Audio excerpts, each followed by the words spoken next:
dirty old part of the city where the sun refused to shine. Is that a monkey?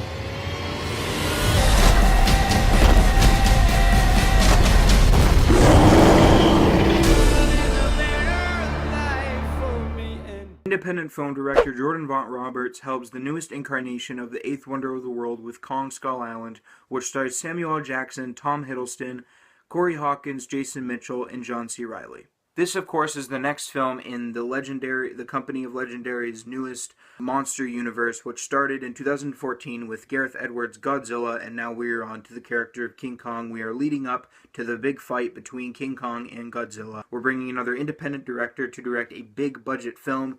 He went into Warner Brothers and pitched the idea of setting this film in Vietnam, where he could pay homage to old-school classic films like Full Metal Jacket and Apocalypse Now, and in my personal opinion, it really worked well. I had a great time with Kong Skull Island. Very fun summer blockbuster with incredible action sequences, amazing special effects, and really good top-notch acting all around.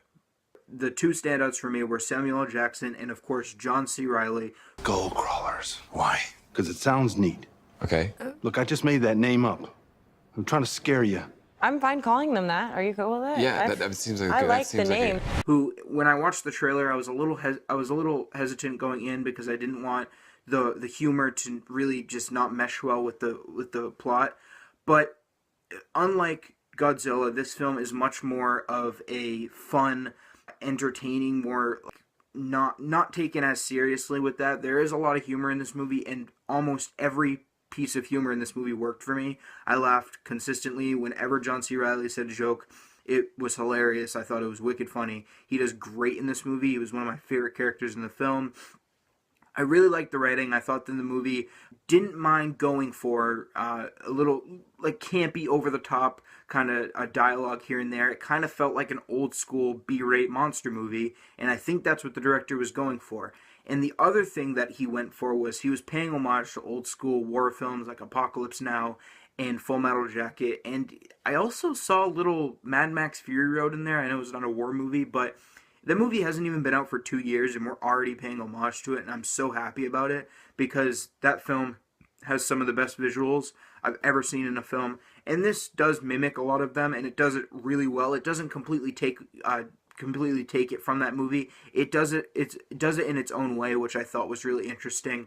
The visuals in this film are absolutely gorgeous. The environment, the film was shot in Vietnam, and it definitely looks at the landscapes. Every single shot in this movie is gorgeous. I love the color palette. It's a very bright and vibrant film, which I really enjoyed.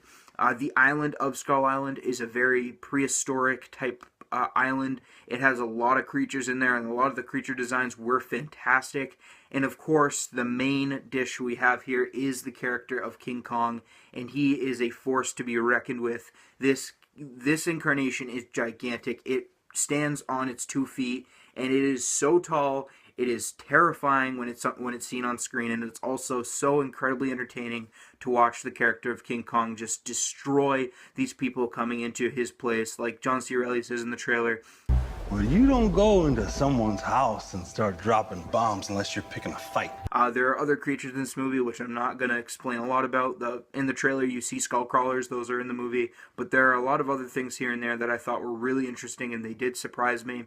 The movie is surprisingly very brutal. I was not expecting it to be as brutal as it was. It wasn't afraid to just go for it, and I'm loving seeing all these movies come out nowadays that are just kind of, the companies are just letting these directors do what they want. They're giving them this money to do exactly what they want.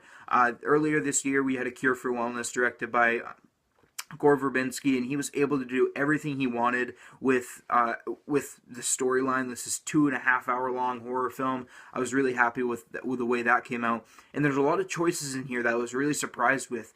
They are able to pay homage and mimic Cannibal Holocaust, one of the most brutal movies ever made, one of the most controversial films ever made. There's a scene in this movie that does mimic it, and it is awesome. I was so surprised seeing it. It was great.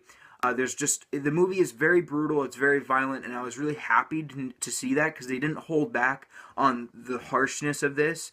They also, I think what was really cool was that they really didn't hold back on the whole Vietnam setting. If you took King Kong out of this movie, it is a straight up war movie, and it is awesome. It is a great way to set this character into it. I was really happy with this movie. I kind of find it hard to compare it to the only King Kong movie I have seen, which is the Peter Jackson version, which I am a big fan of. I know it's a very long movie, but I maybe watch it once a year. It's a very entertaining movie. It's very long, but I like what Peter Jackson did with it. This film, on the other hand, definitely, you can't really compare it because it's its own movie because it focuses on the idea of Skull Island and not just on the character of Kong.